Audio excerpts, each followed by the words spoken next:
Come closer. You've been feeling it too, haven't you? That subtle shift, like a dream you can't quite shake, blurring the edges of what you know to be real. This isn't just a story.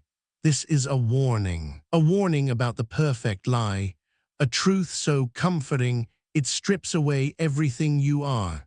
Join us in the shadows, subscribe to our channel, and never miss a nightmare. Because once you hear this, you might start to wonder what's real, too. Sarah drove into Harvest Creek under a sky so blue it felt painted. The town was nestled in a valley, a picture-perfect postcard, too perfect, perhaps. That was the first whisper of unease. Every house had a fresh coat of paint. Every lawn was perfectly manicured. There wasn't a single leaf out of place. It felt like a movie set, waiting for the actors to begin their perfect lives. Then she noticed the scent. It was subtle at first, like sweet honeysuckle mixed with something else, something she couldn't quite place. It hung in the air, heavy and intoxicating. It seeped into the car, sweet and cloying. It was unfamiliar, yet it stirred a strange sense of comfort, a nostalgia for a time she couldn't remember. Sarah frowned, pushing the feeling away. She saw her first resident near the town square, an old woman watering a vibrant flower bed. Her smile was wide, too wide, almost glued to her face. It didn't reach her eyes. Sarah stopped to ask for directions. The woman's voice was soft, melodic, but her words were vague, circling around any direct question about the town's history or recent events. Sarah felt a prickle of unease. Her childhood trauma, the charismatic cult leader who had ensnared her family, made her acutely sensitive to any hint of collective illusion. This town felt like a trap. She was here for Mark, her long-lost sibling, who had vanished into this idyllic nightmare. She needed to find him, to pull him back from whatever this place was doing. Sarah tried to dismiss the growing dread. Maybe it was just rural eccentricity. Small towns had their quirks. She told herself to stay objective, to stick to the facts. She pulled out her notebook, scribbling observations. The neatness, the quiet, the ever-present, cloying scent. She needed to ground herself in objective truth, even when her senses felt fuzzy. Every person she passed had that same serene, vacant smile. They waved slowly, their movements almost dreamlike. It was like watching a play where everyone knew their lines, but no one felt real. The sweet scent grew stronger, a thick blanket over the town. It was almost hypnotic, making her eyelids heavy, her thoughts slow. She shook her head, trying to clear it. A strange sense of peace settled over her, a dangerous comfort. She fought it, every fiber of her being screaming caution. This felt too good, too easy. This was how the cult had started. She checked her notes again. Mark's last known address, a small blue house on Elm Street, simple, concrete details. She clung to them like a lifeline. Sarah drove deeper into the town, following the map on her phone. The streets were deserted now, the perfect houses standing silent under the bright sun. It felt like she was the only one moving. The quiet was almost aggressive. No birds chirping, no distant hum of traffic, just the soft whir of her own car and the relentless, sweet perfume in the air. It was too quiet. Finally, Elm Street. The houses here were older, but still immaculate. Each one a carbon copy of the last, with neatly trimmed hedges and blooming flowers.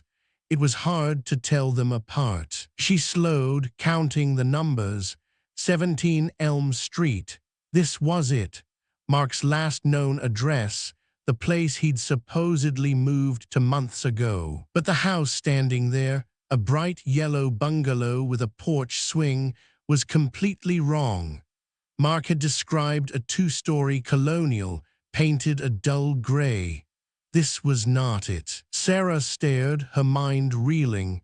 She checked her notes again, then her phone's GPS. 17 Elm Street, no mistake. But the house, it was utterly different. This house looked like it had been built yesterday. No signs of age, no worn paths. It was pristine, new, and utterly out of place, with her memories of Mark's description. A woman emerged from the house next door, carrying a basket of freshly picked, glowing apples. She smiled at Sarah, that same wide, unsettling smile. Sarah forced a smile. "Excuse me," she called out. "I'm looking for a Mark Jensen. He used to live at number 17. The woman's smile widened. "Oh, dearie, no one named Mark has ever lived here. We've been here for ages, and this house has always been the yellow bungalow." Her voice was sweet, but firm. "But I have an old address," Sarah started, her voice faltering. The woman chuckled, a light, tinkling sound. "Perhaps you're thinking of the Golden Age Festival. Such a lovely time just last year." Golden Age Festival? Sarah's mind raced. There had been no such festival in Harvest Creek, not in any records she'd found. Her research was thorough.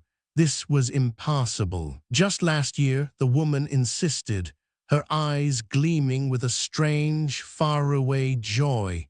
"Everyone remembers it. The most beautiful time. We've never been happier." A cold dread settled in Sarah's stomach. This wasn't just a memory lapse.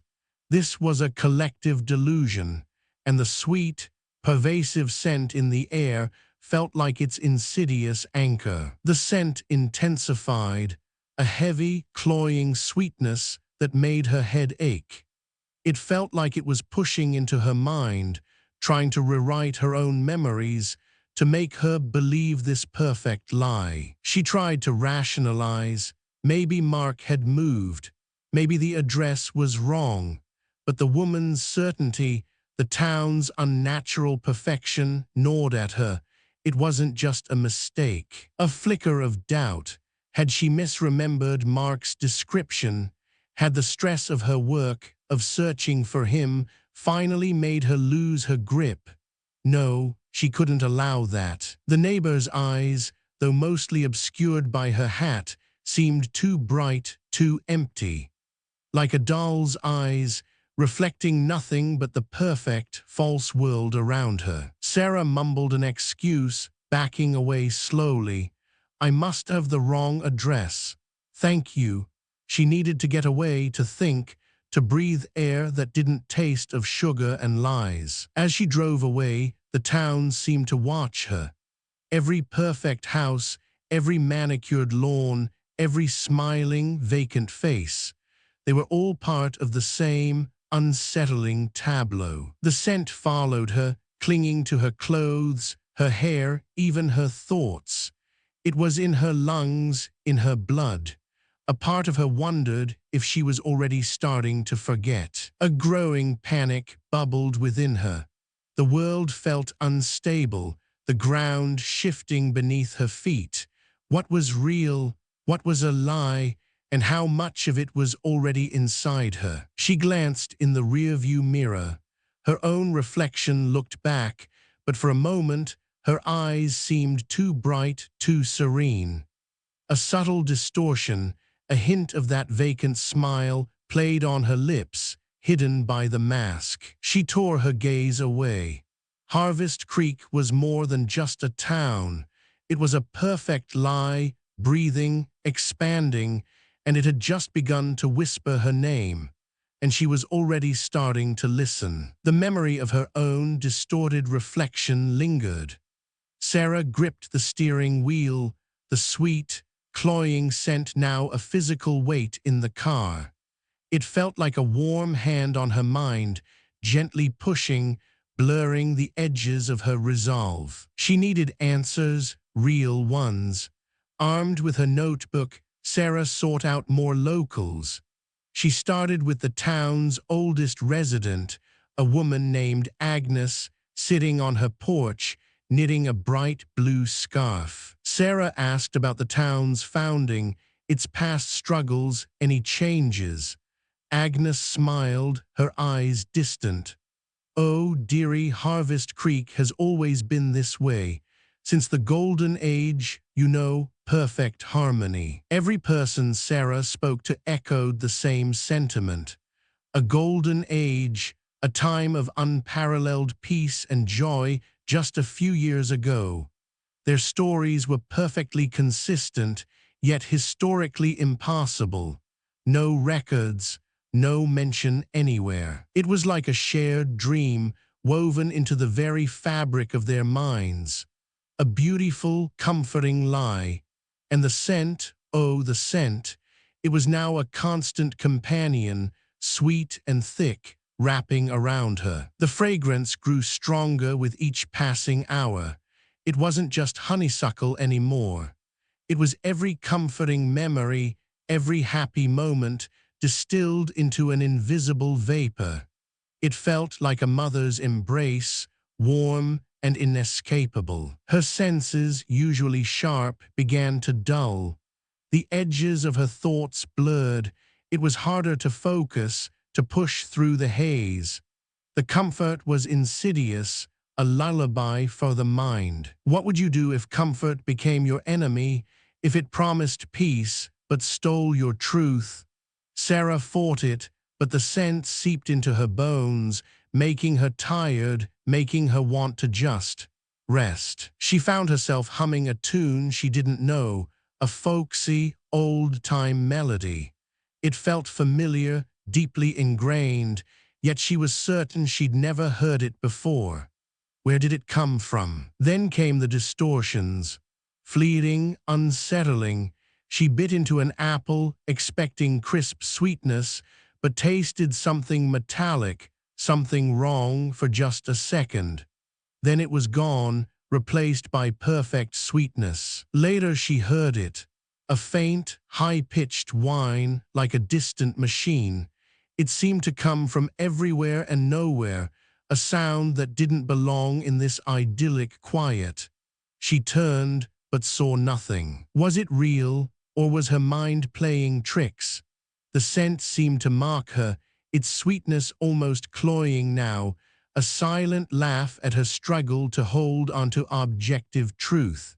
She felt a shiver of fear. She saw a flash of movement in her peripheral vision, a shadow that moved too fast, too strangely. When she looked directly, there was nothing, just the perfect, unwavering sunlight. Had she seen it? These weren't grand hallucinations, but tiny, insidious cracks in her perception. Small doubts planted deep. Like a seed growing in her mind, slowly, patiently, pushing its roots into her certainty. Her journal, her anchor. She opened it, determined to record every anomaly, every strange encounter, to ground herself in facts. She scribbled furious notes about the golden age and the pervasive scent. Later that night, she reread her entries. A cold dread seeped into her. Some words were smudged, unreadable. A whole paragraph about the metallic taste was gone, replaced by a blank space. No, this wasn't right. She had written it clearly. She remembered the effort. Had she erased it? No, it was a clean blank space, as if the words had never been there at all. The ink on another page seemed to have shifted. A detail about a local's clothing, originally modern, now read old-fashioned. Her own handwriting, but subtly altered. A chilling, silent correction. Who was doing this? Was it the scent? Was it her? Was she losing her mind, or was reality itself being rewritten, actively fighting back against her truth? The air felt heavy with unseen eyes. She pulled out the old photograph of Mark she carried, a worn snapshot from years ago before he vanished, a reminder of who he was, of who she was fighting for. She needed his face, his reality. But as she looked, a cold knot formed in her stomach. Mark's clothes in the photo, they were different, subtly.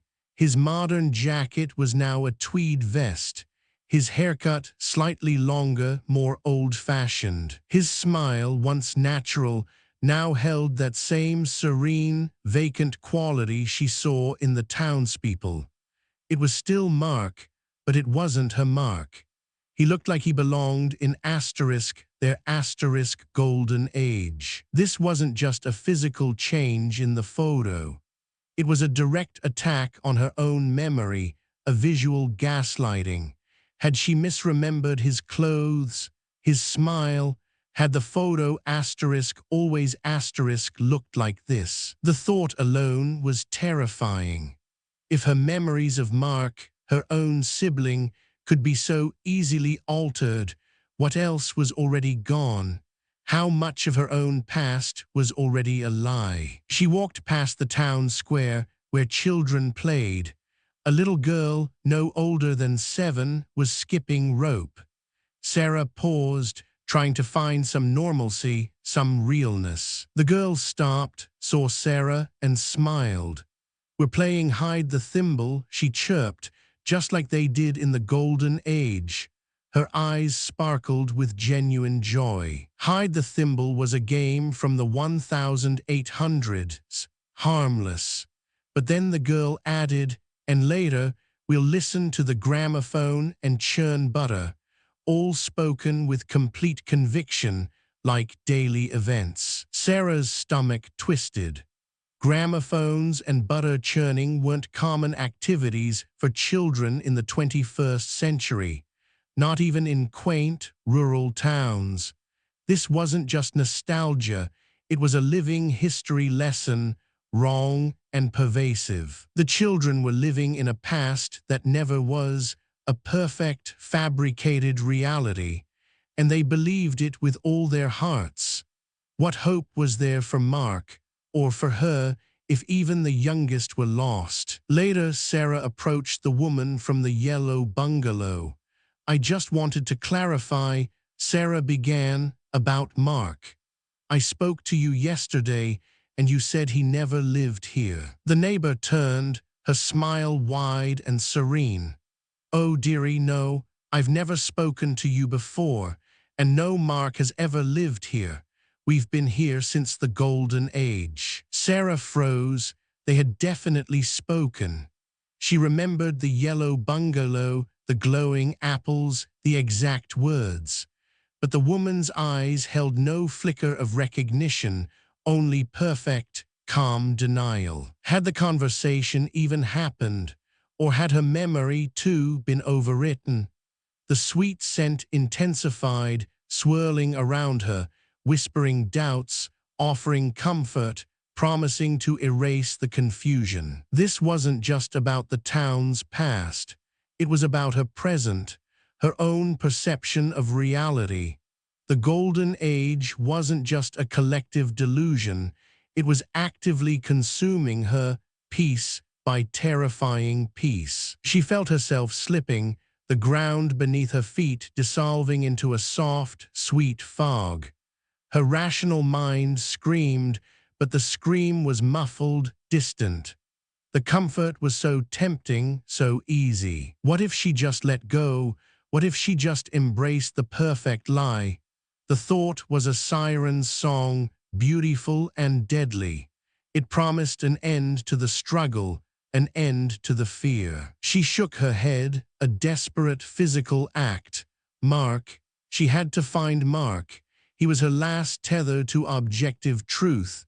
He had to be. But what if Mark was already gone, absorbed into this perfect world? The scent pulsed around her, a living thing trying to soothe her, to make her forget. It felt like a warm, suffocating blanket. She could barely breathe, not with her own air, but with its asterisk air. She stumbled into her rented room, desperate for solid ground. She looked in the mirror, searching for herself. Her eyes, usually sharp and wary, seemed duller, softer, and in their depths, a faint, golden shimmer. The shimmer grew. It wasn't her eyes reflecting light. It was asterisk from asterisk her eyes, a part of the golden age glowing from within her. And as she watched, a single, perfect, golden petal drifted from her visible eyelid, landing on her masked cheek. The golden petal on her masked cheek felt impossible. Sarah stared at her reflection, her breath catching in her throat. It wasn't just a trick of the light. It was real, glowing with a soft, internal warmth. A piece of the golden age had manifested, literally, from within her own body. What part of her was already gone? She scraped the petal off, a desperate, almost violent act. It left no mark, no residue, as if it had never been there. But the memory of its warmth, its unnatural glow, burned in her mind. This wasn't just a mental attack anymore. It was physical. It was invading her. A cold dread settled deep in her bones. If her body was starting to manifest these impossible things, what else was Harvest Creek doing to her? Was she already becoming one of them, a cheerful, vacant shell living a beautiful lie? The sweet scent in the room, usually a comforting blanket, now felt like a suffocating shroud. It pressed in on her, thick and cloying, trying to soothe her panic, trying to make her forget the impossible petal, the growing fear. She needed to ground herself, to remember. She tried to recall specific details of her childhood, a simple, concrete memory, her family's old house, the peeling paint on the back porch, her mother's laugh. But the images were hazy. The porch paint seemed to shift, becoming new, vibrant, freshly painted. Her mother's laugh was there, but mixed with a strange, old-fashioned melody, a tune she'd heard in Harvest Creek. A wave of nausea washed over her. Her own memories, her own past, were no longer safe. They were being rewritten, overlaid with the perfect, false narratives of the Golden Age. What would you do if your past was stolen piece by piece? She stumbled towards her laptop, desperate for a connection to the outside world. A news article, a social media post, anything that wasn't touched by Harvest Creek's insidious influence. A lifeline to objective truth. She opened a file, a research document about cults. The text shimmered, then dissolved into a pattern of golden, glowing symbols. Her own work corrupted, a cold, silent laugh in the digital ether. She tried to send an email to a colleague, a frantic message about Harvest Creek. The send button just blinked, then vanished. The message sat there, unsendable, a ghost in the machine. Her phone, she dialed her emergency contact, a friend from her investigative team. The phone rang once, twice, then a strange, old-fashioned dial tone, not a modern ring, but a sound from a forgotten time. Then silence. No connection, no signal, no way out. Harvest Creek had not just rewritten her memories, it had severed her from everything she knew. She was trapped, completely isolated, with only the sweet, cloying scent for company. She forced herself outside, needing air that didn't feel so heavy. The town square lay before her, but it was different, even more quaint, more perfect. A new, ornate gazebo stood where only grass had been yesterday. The buildings lining the square seemed older, their facades now adorned with intricate, Victorian-era details. Yet they were pristine, as if built in this perfect state only moments ago. The town was reshaping itself, becoming more golden age with every passing hour. The air itself seemed thicker with the sweet scent, almost visible now, a golden haze shimmering around the quaint lampposts. It pulsed with a soft, inviting light, drawing her deeper into its illusion. Children played near the gazebo, their laughter light and carefree. Their clothes were now distinctly old-fashioned, boys in knickerbockers, girls in long dresses and bonnets. They looked like figures from a forgotten painting. Sarah caught her reflection in a shop window. Her own modern clothes seemed slightly altered, the fabric a heavier, coarser weave. Her jacket looked less sleek, more homespun. A subtle, insidious change. She touched the sleeve of her jacket, feeling the familiar modern fabric. The reflection was wrong, but for how long before the reflection became the reality, even for her? Panic clawed at her throat. She had to find Mark. He was her last hope, her last tether to the true past, to her own identity. If he was still himself, maybe there was a way to break through this nightmare. Then she saw him, near a fountain, laughing with a group of townspeople. Mark, her brother, vibrant, happy, perfectly at ease in this impossible golden age.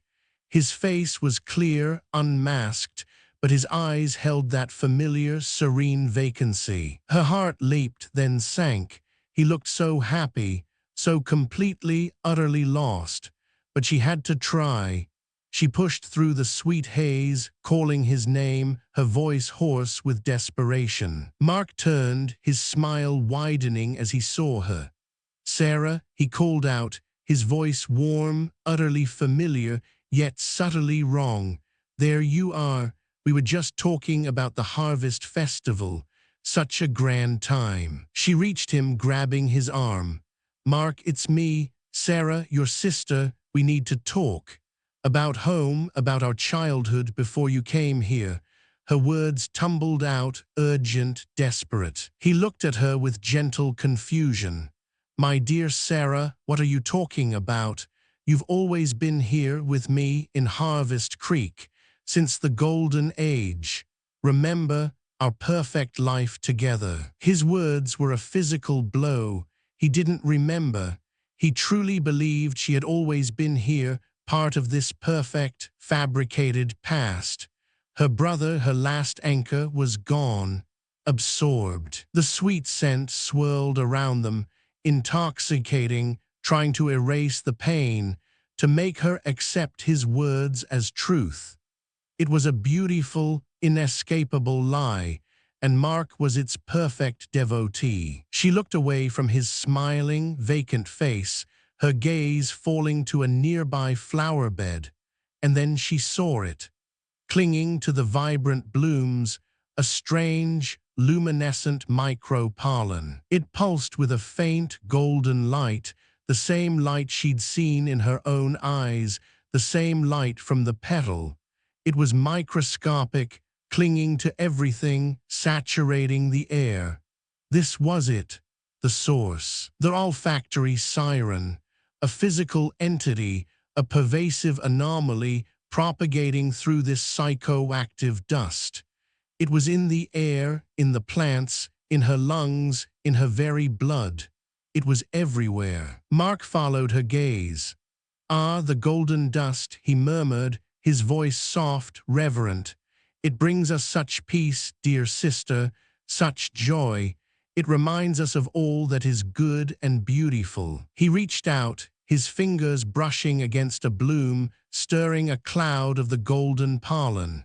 It drifted towards Sarah, shimmering, irresistible. She felt a strange pull, a desire to breathe it in. She instinctively held her breath, turning her head away. The thought of inhaling more of that beautiful, mind-altering dust filled her with a primal terror. It was poison, disguised as paradise. Mark noticed her reaction, his serene smile faltering slightly. A flicker of concern, or perhaps something colder, crossed his face. "You seem troubled, Sarah," he said, his voice gentle but firm. "Your memories are a little confused, aren't they? Sometimes we get lost in old thoughts, in things that don't matter anymore."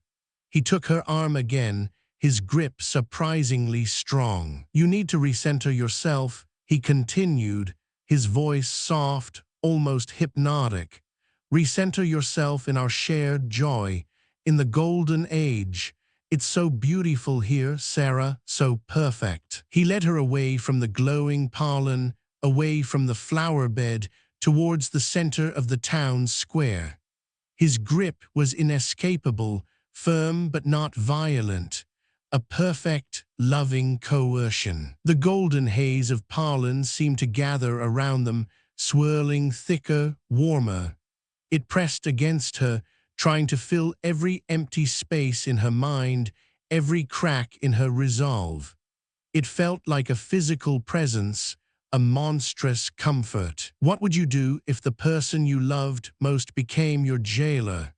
If their love was the very thing that trapped you in a beautiful, horrifying lie?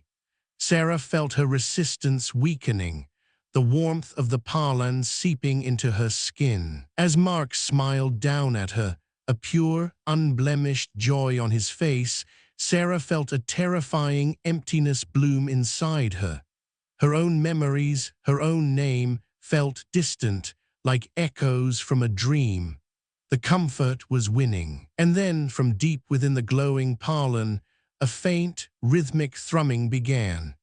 It was a low, resonant hum, like a gigantic, unseen heart beating beneath the town. A heartbeat of pure, perfect, weaponized happiness, pulling her deeper into its monstrous embrace. The low, rhythmic thrumming vibrated deep in Sarah's chest, a monstrous heartbeat of false happiness.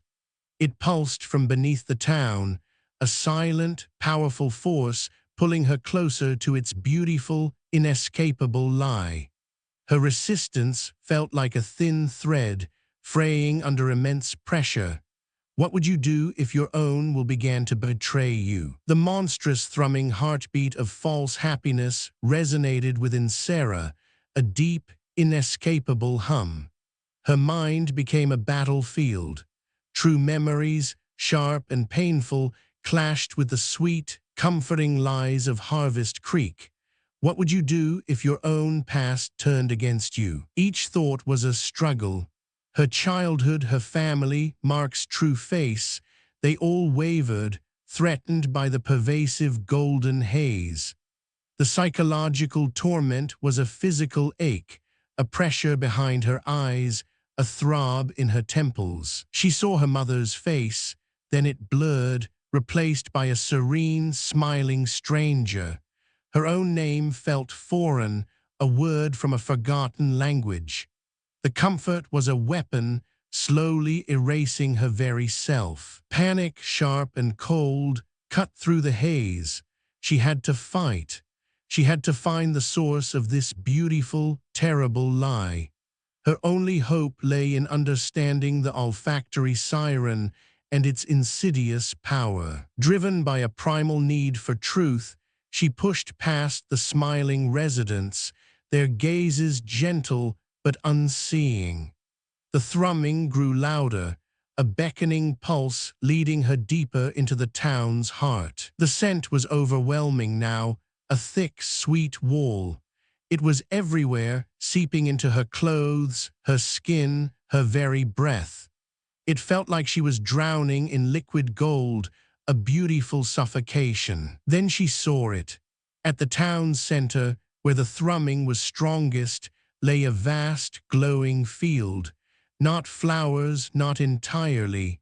They pulsed with an internal light, a living carpet of golden luminescence. Each bloom released a fine, almost invisible dust. The micropollen, luminescent and psychoactive, drifted through the air, saturating everything. This was the olfactory siren's breath, its very being. It wasn't a monster hiding in shadows. It was the light, It was the beauty. It was a pervasive environmental entity, a force of manufactured bliss that had swallowed an entire community whole.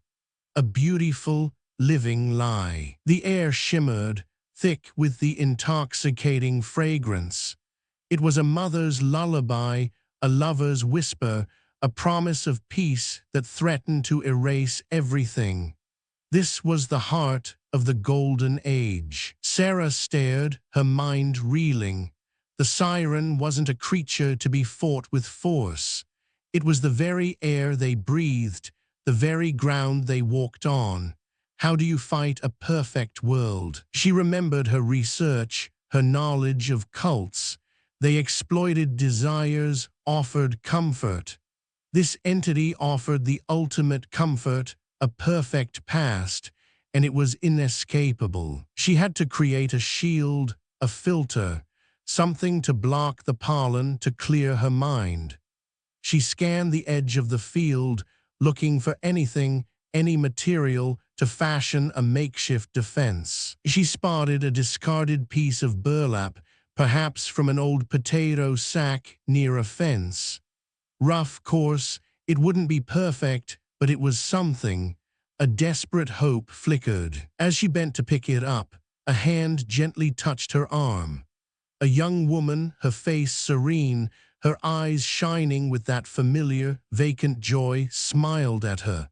"What are you doing, dearie?" she asked softly. "I need this," Sarah said, trying to pull away. For protection, the woman's grip tightened, not harsh but firm. "Oh, there's no need for protection here. Only peace, only joy." Another resident approached, then another. Their smiles were unwavering. Their movements were slow, deliberate, like dancers in a dream. They formed a gentle circle around her. "There is no danger," a man murmured, his voice like a soothing balm. "Only comfort, only happiness. Let the golden dust embrace you, dear one." Their eyes, too, shimmered with gold. She tried to push past them, but their collective presence was an unyielding wall. Their touch was soft, their smiles kind, but their will was absolute. They were stopping her, gently, lovingly. It was impossible to fight. They weren't aggressive, they were simply perfect. Their happiness was a cage, beautiful and unbreakable. She felt her resolve wavering under their collective, serene pressure. As they guided her away from the burlap, back towards the town square, a fleeting distortion caught her eye.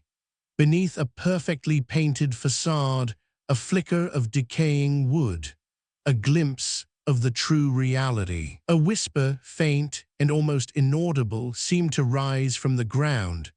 Not the sweet hum of the pollen, but a dry, raspy sound, like dying leaves or forgotten sighs. The real world groaning beneath the lie. The perfectly trimmed hedges, for a split second, seemed to writhe, their vibrant green turning to a sickly brown. Then, just as quickly, the perfection returned.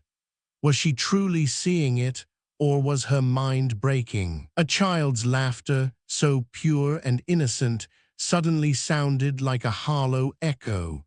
The joy was still there, but a chilling emptiness resonated within it. The beautiful facade was cracking, if only for her. She felt like a ghost, witnessing a world that refused to acknowledge its own decay. The siren's embrace was tightening, but in its perfect grip, truth was fighting back, whispering its dying secrets. As the distortions faded, replaced by the relentless, beautiful perfection, a serene woman approached her. Her dress was flowing, her hair luminous, her smile the epitome of the golden age. She was beauty personified. Her eyes, deep pools of golden light, met Sarah's. There was no vacancy there, only a profound, ancient peace. Was this the siren itself, or a deeply integrated, perfect resident, its messenger? "You are tired, dear one," The woman's voice was a melody, sweet and clear, cutting through the parlin's hum. You fight too hard. Let go. Embrace the peace. There is no pain here, no loss. Only joy forever. All you have to do is surrender to the golden age. Let it take you. Let it heal you. Her words were a siren's song, irresistible. The offer was pure, absolute happiness. An end to the struggle, to the fear, to the constant battle for truth. It was everything she had ever longed for, disguised as her deepest terror. Her mind, still a battlefield, began to conjure an answer. A specific plant, she remembered, a rare herb growing in the shadows, known to neutralize psychoactive agents, a counter to the pollen. She saw it clearly. Its broad, dark leaves, its tiny purple flowers. She knew its name, its properties. A surge of hope, sharp and exhilarating, cut through the haze. A way out. She ran towards the edge of the town, away from the glowing field, towards the darker, less manicured woods. The herb would be there, she was sure of it. Her salvation. The serene woman watched her go, her smile unchanging, her golden eyes holding a hint of amusement. The pollen, like a living thing, seemed to pulse with a knowing rhythm around Sarah. Deeper into the woods she went, searching. The memory of the plant was vivid, undeniable. She knew exactly what to look for, where to find it. This was real. This was her truth. She found a patch of dark, leafy plants. Yes, this was it. The purple flowers, the broad leaves. Her heart pounded with relief. She reached out, her fingers trembling with desperate hope. But as her fingers brushed the leaves, a cold dread washed over her.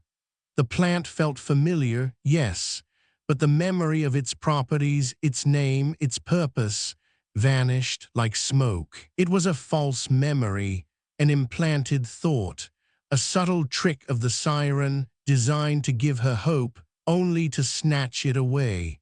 A cruel, beautiful deception. There was no counter.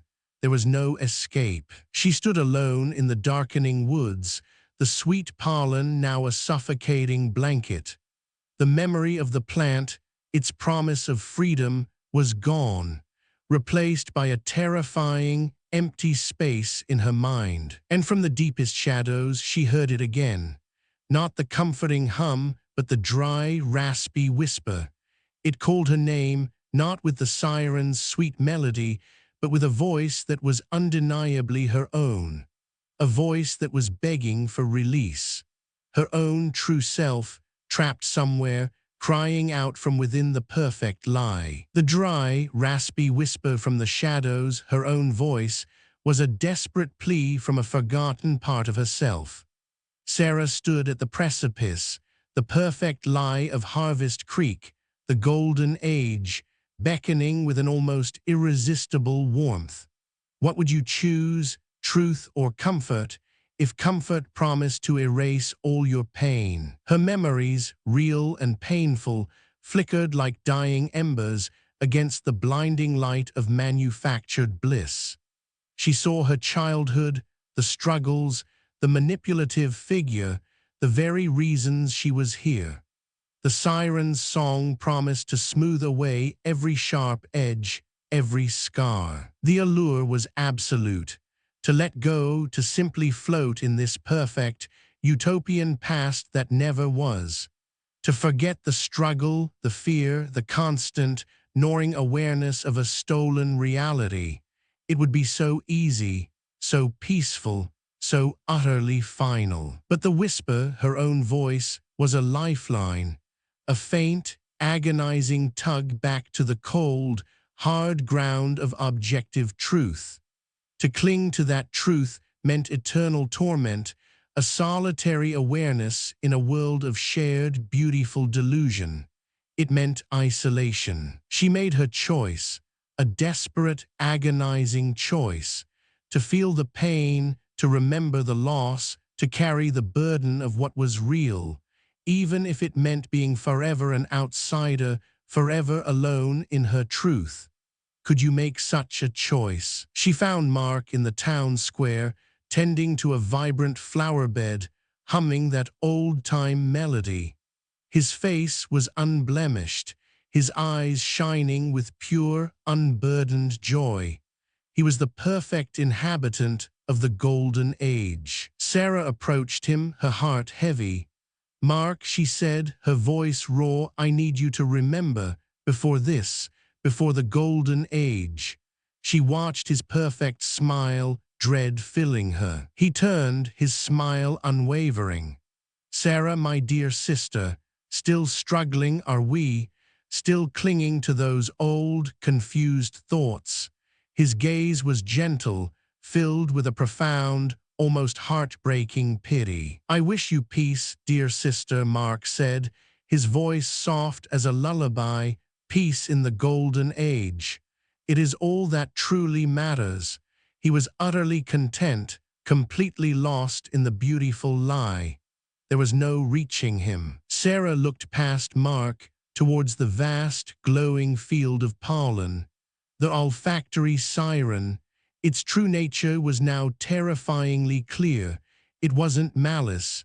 It was something far worse. It was a perfect, living lie. A biomorphic entity that didn't destroy, but replaced. It didn't inflict pain. It simply made pain impossible. It was the ultimate comfort, a beautiful, inescapable horror. It replaced suffering with a manufactured bliss, a utopian past that had never existed.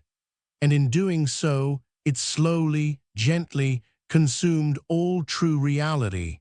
It was a cosmic-scale gaslighting, a monstrous kindness. She looked at the town, at its perfect houses, its smiling residents.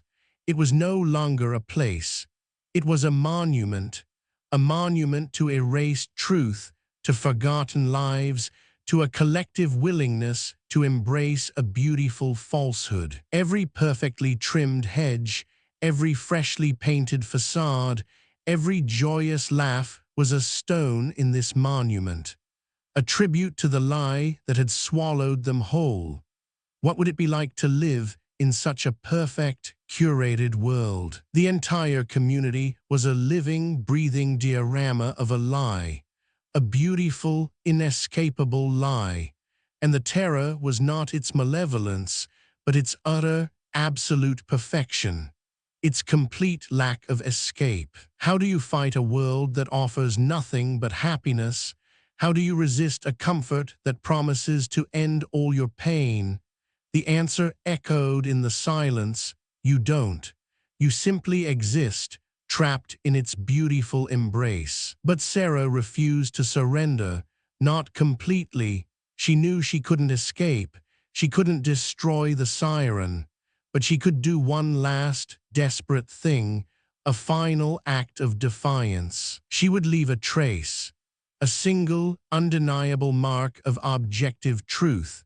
Something small, something hidden, but something real, for herself or for any potential truth-seeker who might one day stumble into this perfect nightmare. She returned to her rented room, the pervasive scent now a part of her, clinging to her skin.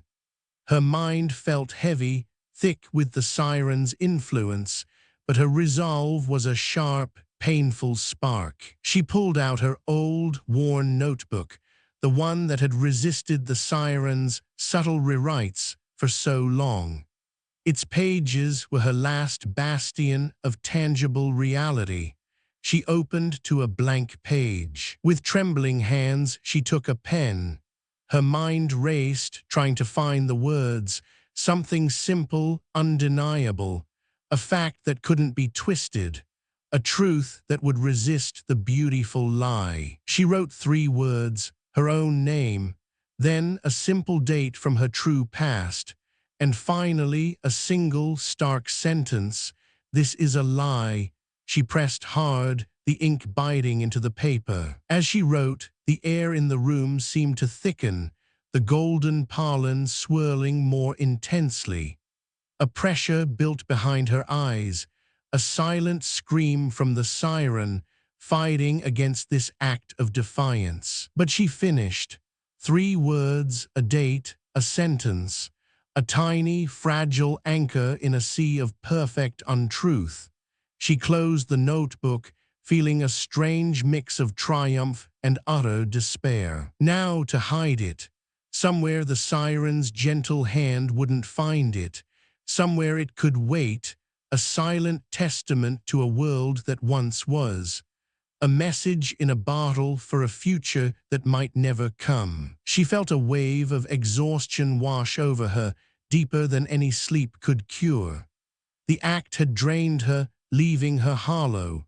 The comfort of the golden age pressed in, offering to erase this last, painful effort. Her own senses, already betrayed, now screamed for the lie. Her mind craved the peace, the beautiful oblivion. It was a battle she was losing, moment by agonizing moment. But the notebook was hidden. She stepped outside, into the endless, golden afternoon of Harvest Creek. The town hummed with a quiet, blissful energy. Every face she saw held that same serene, vacant smile. They were truly happy. They were lost, completely and beautifully. And she was alone, a single discordant note in a symphony of perfect, manufactured joy. What would you do if you were the last one left to remember? The memory of the notebook, of the words she'd written, began to fade. A soft, gentle erosion, like waves on a sandy shore. Had she written it? Had she hidden it? The doubt was a sweet poison. The olfactory siren had won. It hadn't destroyed her, not truly. It had simply absorbed her like all the others. But a tiny, agonizing part of her still knew, a spark of truth buried deep. Her fate was uncertain, perhaps forever trapped, but forever aware. A living ghost in a perfect paradise, or perhaps the truth would finally be erased, and she too would embrace the beautiful lie. The community thrived, a testament to the siren's power, a flawless, living diorama of happiness, and she was now a part of it, her struggles a fading memory, her truth a silent scream. The terror was not in what it took, but in what it gave, perfect, unending happiness. A world without pain, without loss. A world that was utterly, completely false, and utterly inescapable. The weight of that truth, the knowledge of the lie, was a burden she might carry forever. A silent, internal torment in a world that felt nothing but joy. This was the monstrousness of false happiness. It was utopian horror, a cosmic gaslighting, the fragility of truth, memory erased by replacement, the uncanny terror of a perfect lie. It was all real, and it was all around them. And now you have heard the story of Harvest Creek, of Sarah and Mark and the olfactory siren. You have seen the insidious manifestation of a perfect, beautiful lie, and you know its price. So I ask you, as you listen in the quiet of your own home, what comforts do you embrace without question? What beautiful illusions do you cling to escape the harshness of reality? What truths have you allowed to be rewritten? Look around you, feel the air. Does it taste sweet? Does it whisper promises of a forgotten past, a perfect happiness? Do you find yourself humming a tune you don't know, yet feels deeply familiar? Because Harvest Creek isn't just a place, it's an idea, a possibility. And sometimes the most terrifying lies are the ones that promise to make us perfectly, eternally happy. Are you sure you're not already listening to its song?